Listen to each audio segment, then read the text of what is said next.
Good morning, everyone. Have you ever asked yourself about life in other planets? A huge, vast universe? And is it possible that we are really alone? Humanity have been watching the stars since ancient times, without even noticing that in fact they were the ones being watched.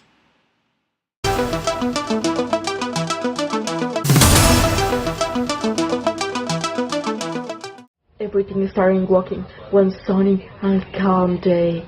Everything was perfectly normal. Birds were singing far in the distance.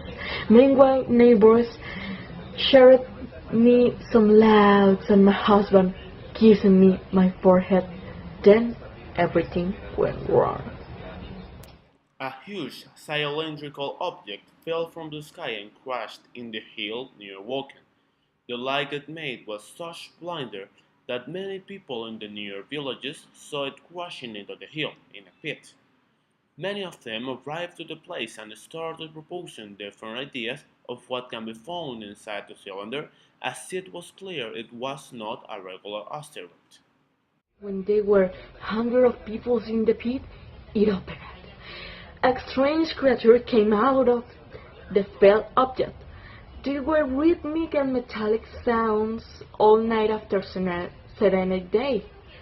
I didn't notice at first, but the meal I was about to eat was going to be the last civilized food I would have in several days.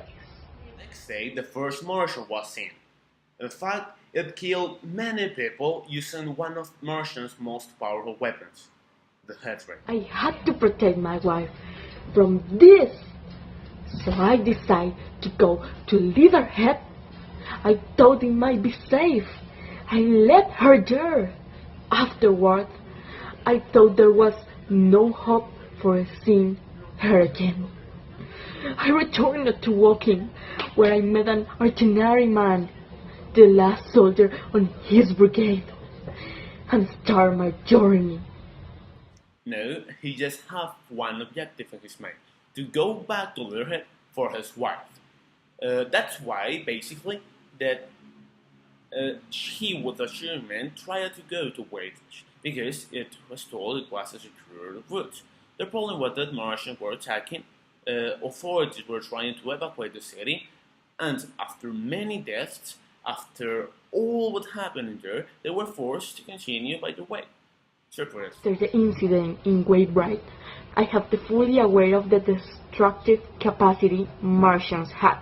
In fact, I noticed it almost impossible to destroy them, although the British Army was using all forces available for protecting their own territories.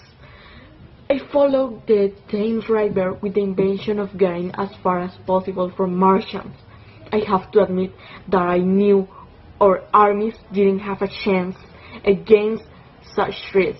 Humanity was lost. Meanwhile, he was talking with the curate. His brother was having lots of trouble in London. That's right. In fact, London people thought its huge city couldn't be invaded, as they still thought Martians couldn't move properly on Earth due to its gravity. They had a tremendous surprise when the authorities started evacuating the city as the British Army was destroyed. In fact, there was a massive movement of people to the north and south of the city. They were all trying to get safe somewhere else. The ones who could were trying to live abroad, as at least there was one completely true thing. UK was in dust, and its people on fire. I woke up very early in the morning. There was no sun in the horizon yet, but there was such a very loud noise of panic and hopeless screamings in the street that it was just impossible to sleep. I went out, stole a bicycle and rode until the wheels exploded. Then I continued walking. As he continued, he was looking for a way of getting to the sea to leave the country. In his journey, he met two girls that became his partners, and they all managed to get to the coast, where they aboard a boat in exchange of all the money they had, just to see one fascinating battleship in action, the Thunder Shadow. Of course I remember that day. The sweet air of the security pushes my hair back while I saw the British Great Army in action. The Thundershock attacked and destroyed two Martians with its powerful cannons. In that moment, I allowed to my mind to recover some hope. But meanwhile, this pitiful force arrived, the warship was destroyed. At least, it allowed the other boats in the coast to go away. Oh, my brother and wife are fine. But who knows?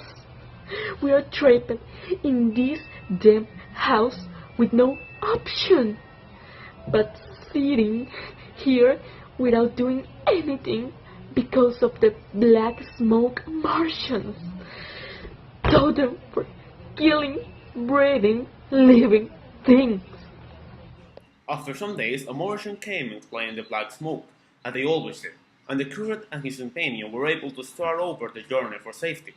They walked through many villages, and when they get to Shin, a small but beautiful village near the Thames River, something unexpected happens. It fell over us. One of the cylinders crashed next to the house. We were inside and made all the structure collapse. The creature and we were trapped once again. But this time, at least, we were able to watch the Martian very near.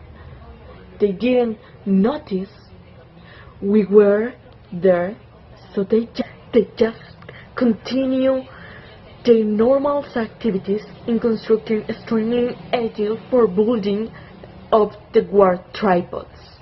In fact, it was at that moment when I realized the reason why Martians were capturing people alive, for extracting their blood, injecting into their bloodstream and use nutrients in it. They were trapped in this house for almost 2 weeks, using the only food they had in a rational way. After some days, the curate went crazy. He started arguing about the fact that he has been silent during his entire life, and that now not even the Martians will be able to shut him up. Anyway, he started screaming, and the Martian noticed that there were people down the wings of the house, and they captured the curate, while his companion hid in the closet, covering himself with carbon. In fact, his companion went out the next day, and he figured out that Martians were gone, and the curate had disappeared. Probably he died. I was able to get outside the rings, and as I noticed there were no Martians anyway, I started looking for food. I arrived in Valley some kilometers away, and I found the artilleryman. He invited me to a meal in his refuge, and we discussed about what's next for humankind. Nothing important, but madness. I continued my way to London, and I discovered it was cold, silent, abandoned. Then I saw a Martian standing out without moving, without life. Martians, as well as the red plant, were killed by the most simple organism of Earth, bacteria. In fact, we humans, after generations of evolution, have gained the right of staying in this planet because of our system that can protect us of the attacks which can be made by these microorganisms. Martians didn't, and so they were killed in their attempt to stay here on Earth. Martians dead, people start returning to ancient city. In the streets were people once again. The city woke up from a short nap, and now it's producing again. I walked back toward my town, walking. When I arrived my place, I noticed everything was just like I left, except of a rare unlikely voice calling me from back. My wife has survived, for sure. I don't know if I shall thank mankind or God.